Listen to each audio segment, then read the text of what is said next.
I work on more than one piece at a time, usually about 5 or 6 or 7 pieces at a time, Yeah. as one is drying and the other is being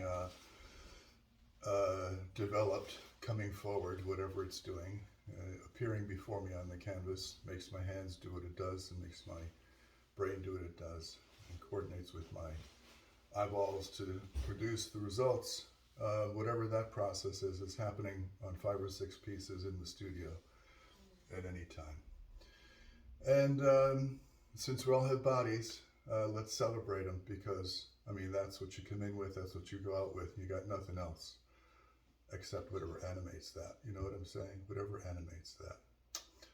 So that's the animating principle in the form of a beautiful piece called Little Deuce Coupe, deuce being the two of diamonds that she's holding there. Diamonds? Diamonds. Sometimes it changes. It's a two of a red sort. And so this is what she is. It's fascinating. I'm going to show you a little bit later how to move from one side to the other. The way my paintings work, the way my vision works, is I create different pieces from different sides.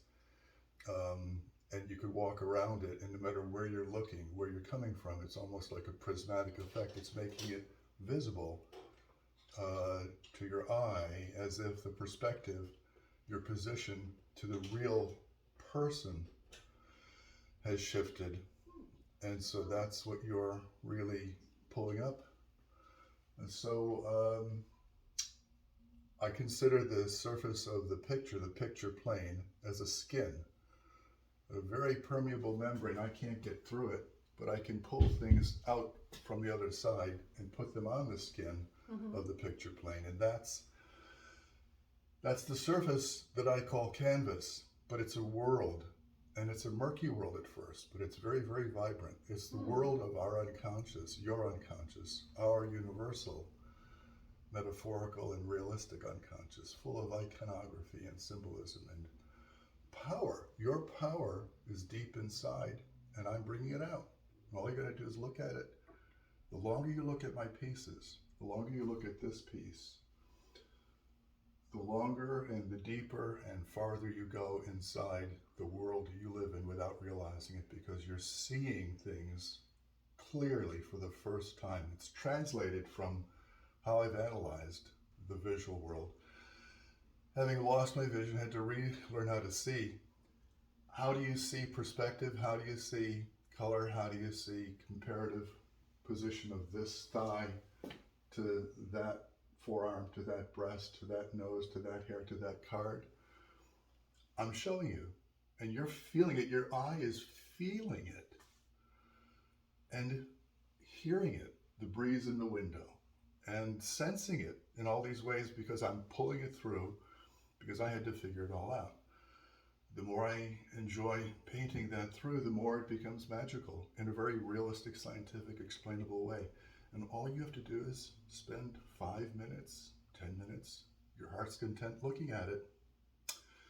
And as you do, something shifts, opens up, relaxes, releases, invigorates you, because it's coming from a primal level, the primal level of your sensation, unabridged, unlimited, and it's coming through this world on the behind the canvas.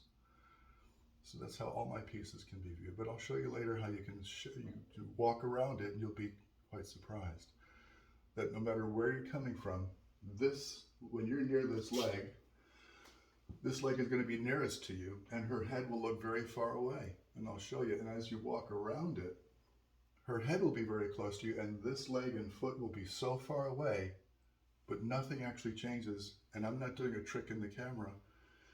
It's the way that I painted it. It's the multiple perspectives from this knee to this thigh to this hip. I'm painting in 5 different angles, and yet they're blending and coming out right. But this is what makes it move. I'm painting this knee as if I was right next to it when I'm next to it. I'm painting that hip as if I'm right there about to kiss it, and I'm painting it right there. So when I move away, each piece is my focus. Each small area is my focus. So that when you look at this, no matter where you are, you're in my focus. It's not one big focus and everything is shifted and locked in.